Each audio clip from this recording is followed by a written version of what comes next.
Selamat datang kembali di channel Robinstart para sahabat. Kali ini kita akan membahas tentang analisis korelasi pada data kategorik ya. Jadi sebelumnya kita bahas tentang pada data kuantitatif seperti korelasi Pearson, Spearman, dan Kendall-Tau.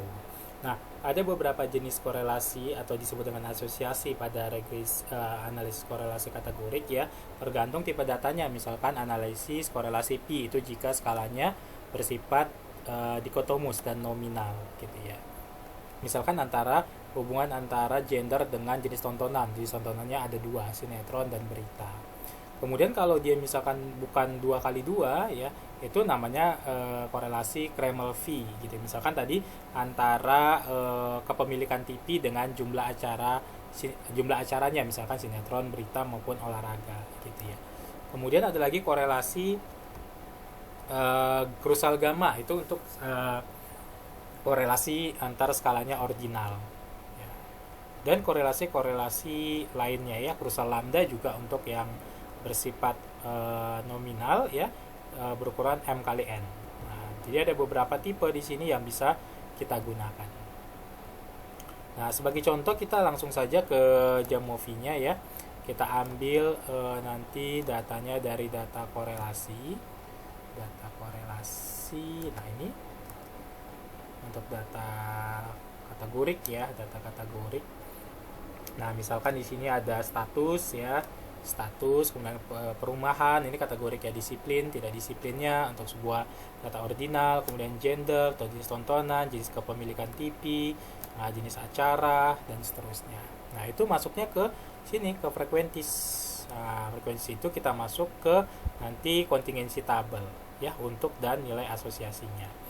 Nah, misalkan kita mau lihat nih korelasi antara tadi gender terdiri dari dua ya, gender dengan jenis tontonan. Nah, di sini kalau kita lihat hubungannya apakah dia bersifat dependen atau independen, ya kita lihat di sini dia kalau untuk 10% ya, dia itu bersifat dependen, ada hubungan. Berapa besar korelasinya?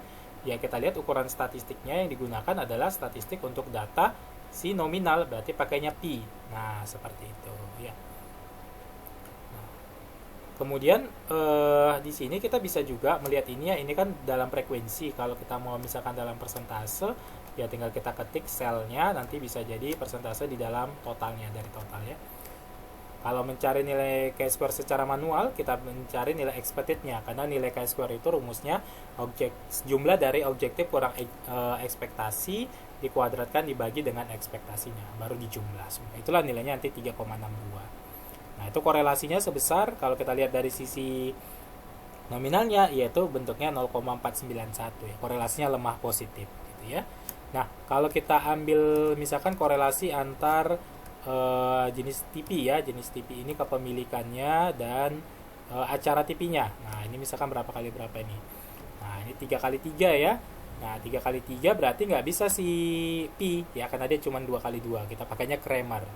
Nah, kalau misalkan M kali N, nah nanti kita bisa pakai misalkan jenis gender dengan acara TV tadi ya. Jenis tontonan. Nah, jenis tontonan dengan gender. Berarti ini kan sudah M kali N. Nah, kita bisa pakai nanti kontingensi tabel. Nah, gitu. Ya kan? Nilainya sebesar 0,44 dan dia juga tidak signifikan ya kalau untuk kasus 10%. Kasus 5%. Kalau 10% dia signifikan. Gitu.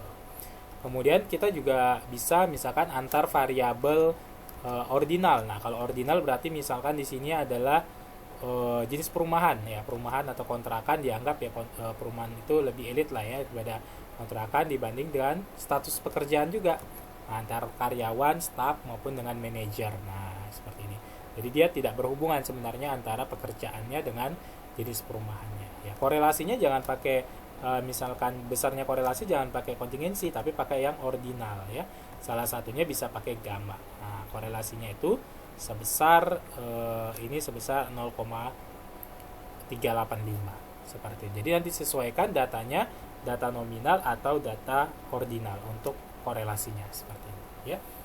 Nah, di sini juga kalau hanya untuk membentuk misalkan tabulasi silang, kita bisa tambahkan layer lagi ya. Misalkan kita tambahkan layer 3. Nah, jadi seperti ini bentuknya ya kan. Nah, mau pakai layer lagi ditambah lagi bisa, jadi antara TV statusnya kemudian perumahannya ya. Ini kurang tepat misalnya terhadap jenis tontonan misalnya ya. orang jadi orang karyawan yang tinggal kontrakan tuh yang suka nonton sinetron berapa dan seterusnya.